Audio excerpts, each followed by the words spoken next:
My name is Haven Miles. I'm 32 years old and I'm the founder and CEO of a fintech company based in Washington, D.C. After 10 years of grinding nonstop, I finally rewarded myself with the one thing I had dreamed about since I was a teenager. A brand new Rolls-Royce Boat Tail, the most expensive car in the world, $28 million paid in full, registered 100% in my name only. 3 weeks ago, I flew to Tokyo for a 12-day business trip. I parked the boat tail in my private garage, locked everything, and left. I came home one day earlier than planned. I opened the garage door expecting to see that midnight blue masterpiece sitting exactly where I left it. It was gone. Not stolen by strangers, not towed. Gone because the people I trusted most, my own parents, had forged my signature, sold my car to a collector in Dubai, and handed every penny to my deadbeat younger brother so he could buy a penthouse while I was on the other side of the planet. What happened next ended with federal agents' handcuffs and every single one of them taken into custody. If you've ever had your family betray you in the worst way imaginable, drop a comment below and let me know where you're watching from. Hit subscribe, and keep watching because this one goes from zero to felony real fast. Growing up in Potomac, Maryland felt comfortable in that quiet, upper-middle-class way. Our neighborhood was full of big colonial houses, good schools, and families who barbecued on the weekends. My parents, Marvin and Gail Miles, both worked solid government jobs. Dad in logistics for the Department of Defense, Mom as an administrator at a local university. Money was never tight, but it wasn't endless either. From the beginning, though, it was obvious that my younger brother Zayden and I were on completely different paths. I was the kid who woke up early to study, took every advanced class the school offered, and spent weekends interning or building side projects that actually made money. By 16, I had already launched a small payment processing app that got me a full-ride scholarship to the University of Virginia. I graduated in 3 years, moved straight to D.C., and never looked back. Every promotion, every bonus, every sleepless night went into one goal: total financial independence. I wanted to prove I could build something unbreakable on my own. Zayden took the opposite route. He coasted through high school, barely graduated, and dropped out of community college after one semester because the professors didn't understand his vision. He discovered day trading crypto when he was 21 and convinced himself he was one meme coin away from retiring. Instead, he blew through the $50,000 college fund our parents had saved for him, then started borrowing from them to double down. Every time a position went against him, he had a new excuse: market manipulation, bad advice, whales dumping. Dad and Mom never let him hit bottom. They refinanced the house twice to cover his margin calls, paid off his credit cards, and kept telling everyone he was just going through a rough patch. By the time I was 27, I had closed my Series C round and become one of the youngest female CEOs in fintech. I bought my own 5-bedroom house on 3 acres in Potomac, paid cash, no mortgage, no cosigners. 2 years later, I took delivery of the Rolls-Royce Boat Tail. $28 million wired in one transaction. The car was custom-built for 18 months. Midnight blue exterior with hand-laid teak decking in the rear, a parasol that extends automatically, and a picnic set made of carbon fiber and sterling silver. It wasn't just transportation. It was the physical proof that every sacrifice had been worth it. Zayden was 28 by then and still living in the basement of our parents' house. He had cycled through at least 7 sure-thing business ideas, all funded by Mom and Dad. The latest obsession was a luxury resale page on Instagram that never made a single sale. Whenever I came home for Sunday dinner, he would stare at my car in the driveway like it personally owed him money. The requests started small. Mom would say, "It's just sitting there most of the week. Why not let Zayden borrow it for a photo shoot? It would help his brand." Dad would add that family should share the good fortune, especially since they had helped me so much growing up. I shut it down every time. That car was the one thing I refused to let anyone else touch. I paid for the separate climate-controlled garage myself, installed my own security system, and kept the only set of keys on me at all times. Zayden never accepted no for an answer. He would text me directly, "Come on sis, one weekend, I'll fill the tank." When I ignored him, he went through Mom, who would call crying about how embarrassed he felt driving their 10-year-old Honda to meetings with investors. I stayed firm. I had watched them enable him for 2 decades. I was not going to let my hardest-earned possession become the next thing he destroyed. Looking back, I should have seen the pattern escalating. The comments got sharper, the guilt trips heavier, the hints darker. But I was so focused on the Tokyo trip and the massive partnership I was about to close that I missed the moment they stopped asking and started planning. 3 weeks before my flight to Tokyo, Mom insisted on one last family dinner at the house I grew up in. I knew exactly what was coming the second she sent the text with 3 heart emojis and the words, "We need to talk as a family." I walked into the smell of roast chicken and the sight of Zayden already seated at the table looking like he hadn't slept in days. Dad was pouring wine like it was a holiday. Mom kept glancing between me and my brother with that nervous smile she always used when she was about to ask for something big. Dinner started normal enough small talk about my upcoming trip, the weather, the usual. Then halfway through the main course, Dad cleared his throat and put his fork down. "Haven, your mother and I have been thinking. Zayden has a real opportunity right now. There's a penthouse coming available in Georgetown, top-floor private elevator, the kind of place that changes how people see you. He's finally ready to turn things around." Zayden jumped in before I could answer. "It's perfect, sis. I've got investors lined up. Once they see me living at that address, the deals will close themselves. But I need the deposit next week, and the bank won't move fast enough." Mom reached across the table and squeezed my hand. "The car is just sitting in your garage most of the time. If you let Zayden use it for a few days, just long enough for some photos and a couple of meetings, it would make all the difference." I set my glass down harder than I meant to. "Absolutely not." The room went silent. Dad's face tightened. "It's a car, Haven. 28 million is a number on paper to you now. Your brother needs this." Zayden leaned forward, eyes red. "I'm begging you. One weekend. I'll park it in a secure garage, I swear. I just need people to see me pull up in something that says I've already made it." I looked at him and felt nothing but exhaustion. That car is the only thing I own that nobody else has ever touched. Not you, not Mom, not Dad. It's registered in my name, only insured in my name only, and the keys never leave my possession. The answer is no. It's always been no, and it's going to stay no. Mom started crying quietly into her napkin. Dad's voice rose. "After everything we've done for you, everything we've sacrificed, you can't help your own brother when he's this close. You're choosing a car over family." Zayden stood up so fast his chair scraped the floor. "You think you're better than us because you got lucky with some app. That car should be a family asset. We raised you. I pushed my plate away. You raised me to work for what I have. I did. That car is the result. And I'm not risking it so you can play pretend for Instagram likes." The rest of the meal was eaten in total silence. Mom kept dabbing her eyes. Dad stared at the wall. Zayden stormed downstairs the second dessert was mentioned. I finished my coffee, said I had an early call with Tokyo, and left. On the drive home, I told myself that was the worst it would get. They were upset, but they'd get over it. I had triple-checked the garage security the week before. Biometric locks, 4 cameras with cloud backup motion alerts sent straight to my phone. I even had a friend from college, Knox, Zayden's oldest party buddy, text me that same night, asking if he could swing by and see the boat tail up close one day. I ignored it, figuring Zayden had put him up to it. I flew out the next morning, convinced the subject was closed. The red-eye from Tokyo landed at Dulles just after 5 in the morning, 1 full day earlier than scheduled. I had wrapped the deal faster than expected and took the first flight home, craving my own bed and 24 hours of silence before the next fire drill.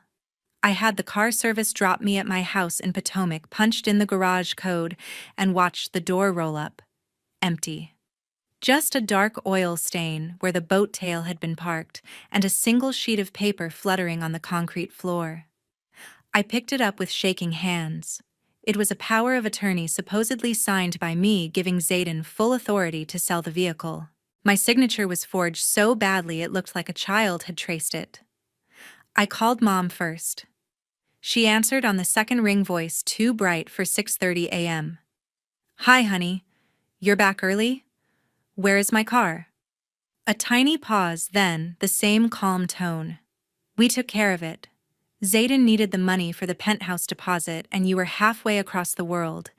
It's already done. You sold my car. We didn't sell it to just anyone. A very serious collector in Dubai wired the full amount yesterday. The money is in escrow, and Zayden closes on the Georgetown place tomorrow. Everyone wins." I hung up and dialed Dad. Same story delivered, like they were telling me they'd picked up my dry cleaning. I called an Uber, got in the back seat, still holding the forged paper, and gave the driver my parents' address. Their front door was unlocked. I walked straight into the dining room and stopped dead. Zayden and Knox Reynolds were sprawled in the chairs, an open bottle of Dom Perignon on the table, contracts spread out like winning lottery tickets. Knox raised his glass when he saw me. "There she is, the woman of the hour." Zayden grinned wider than I had ever seen. "Sis, you should have seen the look on the auction guy's face when the wire hit. 28 million cleared same day. I'm officially in contract on the penthouse. Rooftop pool, private cinema, the works." Mom came in from the kitchen carrying a tray of flutes. Dad followed with another bottle. They both froze when they saw my face. I held up the forged paper. "You broke into my garage, forged my signature, and sold my property while I was 10,000 miles away?" Dad shrugged like I was complaining about the weather. "It was the only window we had. The buyer was leaving the country. Family looks out for family." Mom set the tray down and tried to hug me. I stepped back. 28 million is just a number to you now, sweetheart. You'll buy another one. Zayden finally has a real shot." Zayden laughed, scrolling through photos on his phone, already posing on what would soon be his new balcony. "Come on, Haven, you've got the cash flow. One phone call to Rolls and they'll start building you a new boat tail tomorrow." This one was basically community property anyway. Knox lifted his glass again. "To new beginnings." I looked at all four of them celebrating the theft of the one thing that had ever been completely mine, and felt something inside me snap clean in half. "You really think this is over because the money's in escrow?" Dad rolled his eyes. "Don't be dramatic. We left the paperwork so there wouldn't be any confusion.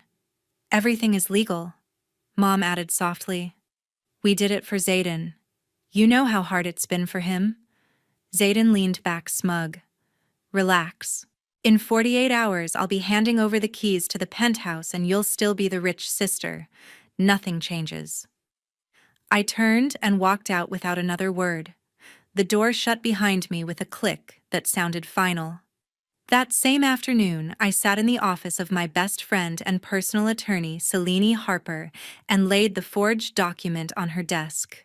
Selene didn't waste a second. She locked her office door, pulled the forged power of attorney toward her, and started making calls while I sat there staring at the wall. By noon, we had the full security footage downloaded from the 4 cameras in my garage. The timestamp read 3:14 a.m., 5 nights earlier. Knox's pickup rolled up, backed in, and 2 men I didn't recognize got out wearing gloves and carrying a flatbed trailer. Knox stood watch while they jimmied the side door, disabled the alarm with a cheap jammer. You can buy online for $200, and rolled the boat tail out like they were picking up a rental. The whole thing took 11 minutes. Selene already had a contact at the Maryland DMV from years of handling exotic car title transfers. She sent the video and the forged document over secure link. 30 minutes later, we had confirmation a new title had been issued in Zayden's name 3 days ago, using that exact power of attorney. The clerk who processed it had flagged it as suspicious, but was told it was an emergency family transfer and the owner was overseas. Next call went to the auction house in Scottsdale that had handled the sale. Celine put it on speaker. The director confirmed the car had been consigned by Zayden personally. Paperwork looked perfect at first glance, and the winning bidder, a shell company registered in Dubai, had wired the full $28 million within hours. The car was already en route to the port of Long Beach, inside a sealed 40-foot container, scheduled to load onto a roll-on roll-off ship bound for Jebel Ali in exactly 72 hours. I asked the only question that mattered. Can we stop it? Celine muted the call and looked me dead in the eye. We can freeze it, but only if we prove fraud before the container is sealed and the bill of lading is issued. Once that ship leaves U.S. water, the car is gone forever. She spent the next 6 hours pulling every string she had. We obtained the shipping manifest, the container number, the exact dock and berth in Long Beach. We got the name of the freight forwarder, and the export broker Knox had used a company with 2 prior investigations for moving high-end cars with questionable paperwork. By 8 that night, Celine had a temporary restraining order drafted and ready to file the moment a judge opened the federal courthouse in Baltimore the next morning. I forwarded every frame of the security video to my cloud drive, made 3 encrypted backups, and emailed the entire package to myself from 3 different accounts. I wasn't taking any chances this time. While Celine worked the legal side, I sat on the floor of her office and went through every bank alert on my phone from the last 10 days. Nothing had hit my personal accounts yet, which meant the money was still parked in escrow or in some holding account Zayden controlled. That gave us a tiny window. At midnight, Celine finally leaned back and rubbed her eyes. We have enough for an emergency hearing tomorrow. The forged document alone is felony uttering. Moving a vehicle across state lines under false title makes it federal. If we can prove they intended to export it before you even knew it was missing every single person who touched, this goes away for years. I nodded, too tired to speak. She poured us both coffee from the pot she kept for all-nighters and slid a folder across the desk. Inside were printed satellite images of the Long Beach terminal and the exact container red circle around it like a target. 72 hours. That was how long I had to get my car back before it disappeared into the desert on the other side of the world. The next morning, Celine walked the emergency filing straight into the federal courthouse in Greenbelt, hand-delivering the package to a duty judge who owed her a favor from a prior art fraud case. By lunchtime, we were seated in a secure conference room at the FBI's Washington field office, across from Special Agent Daniel Torres, a 15-year veteran of the Art Crime and Major Theft Unit, who had recovered everything from stolen Picassos to classic Ferraris, moved through the same port channels. Torres spread the documents across the table like puzzle pieces, the forged power of attorney, still images pulled from my garage cameras, the new title issued in Maryland, the auction consignment contract, and the shipping manifest with the Long Beach container number circled in red. He didn't say much at first, just flipped through the pages, nodding slowly. Then he made one phone call that lasted less than 60 seconds. When he hung up, he looked straight at me. Port police have a hard hold on that container. It's not moving until we say so. He explained the thresholds in plain language. Any theft over $5 million that crosses state lines automatically triggers federal jurisdiction under Title 18. Add forged federal documents and attempted export, and customs gets involved too. Penalties start at 20 years. Torres pulled up Knox's NCIC file on the screen. 2 prior federal convictions for interstate transportation of stolen vehicles, 1 probation violation, and an active investigation in Arizona tied to the exact same export broker my family had used. Your brother's friend just gift-wrapped probable cause for us, he said. I handed over 3 encrypted drives containing everything I had collected in the last 48 hours, the complete 4K garage footage with timestamps, every text message Zayden had ever sent, asking for the keys going back 2 years, screenshots of the escrow account showing the 28 million sitting untouched, and the bank records for the Georgetown penthouse deposit that matched the auction payout dollar for dollar. Torres copied it all onto an official FBI server, while another agent printed warrants for signature. The strategy was clean and surgical.